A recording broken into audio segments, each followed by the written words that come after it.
Hi, welcome to Bearded Meeple. Today, we're going to take a look at a game for 2 players, ages 10 plus, and it'll play in about an hour. Now, I could say it's battle checkers, but trust me, that certainly wouldn't do the game any justice. Now, if I had described it as quality wood components, easy to learn, but still very strategic as you move your tank across the desert, crushing your opponent as you attempt to get to the other side of the board, well, that sounds a lot better and a lot more fun. It's brought to us by Taito Games. It's Final Act. Let's take a look at it. In the game, we have the main board, which is fairly large, and each player receives a squad of 7 tanks.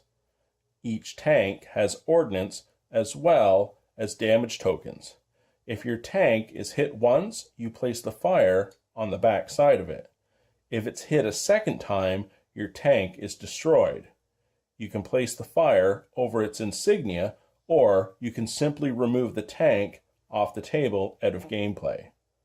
Each player also receives 3 berms, a swamp, and a tile for landmines.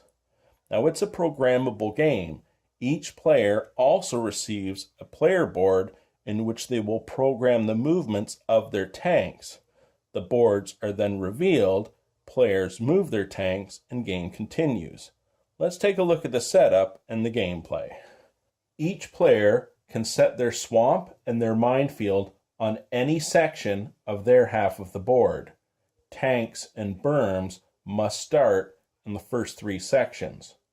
A swamp is impassable by either player, and a minefield, you can only travel through it on a particular section of the tile and in a certain direction. A berm will keep you protected and safe from fire, however, you're not able to fire over it. If you are advancing though, being on a berm will let you shoot further. You're ready to begin. After the initial setup, gameplay is fairly straightforward. Each player in secret will program their tanks. When both players indicate that they're done, the tanks from their current location will then shoot. After that, the player boards are revealed and each player will move their tanks. If a tank moves into oncoming fire, the tank will take a hit. If it's hit twice, the tank will be destroyed. You can leave the tank on the board and use it as cover, or you can remove it from gameplay. The game continues as such: programming, shooting, revealing, and then moving.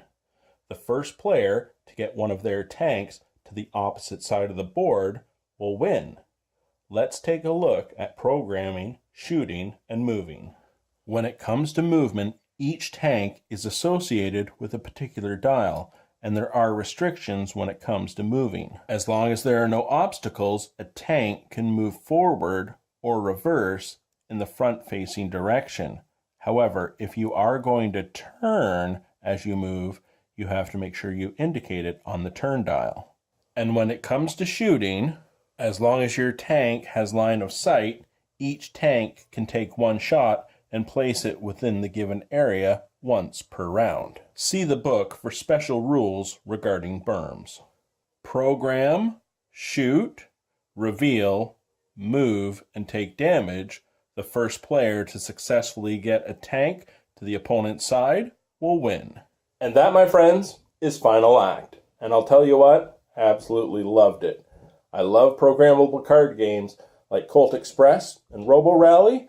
And as soon as I found out you're going to be programming each tank in secret and then taking your moves, I was into it.